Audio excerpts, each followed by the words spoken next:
12 লক্ষ টাকা সুদে কিস্তিতে নিয়া ছেলেকে বিদেশ পাঠাইতে আপনারে বলছে আল্লাহ।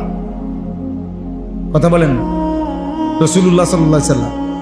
তো এইটা আপনার উপরে, ছেলেকে সুদে কিস্তিতে টাকা নিয়ে বিদেশ পাঠানো বা রোজগারের ব্যবস্থা করে দেওয়া, এটা আপনার উপরে ফরজ, ওয়াজিব, সুন্নত, মুস্তাহাব, নফল। তো কি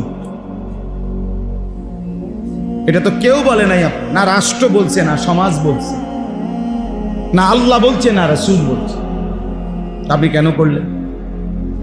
হালাল হারামের পার্থক্য কেন করলেন?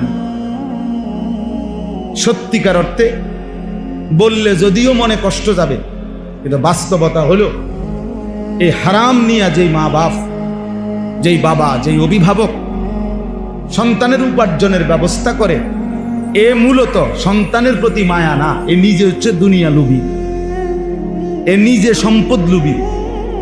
এর হিসাব হইল আমি এখন 12 লাখ টাকা পুঁজি খাটাইতেছি, তে বিদেশ থেকে টাকা পাঠাবে 12 বছর 10 বছর, এবার আমার আসবে 1 কোটি টাকা, আমি বাড়ি করবো, বিল্ডিং করবো। এই হলো মূল, এই হলো মূল, আর কিছু না।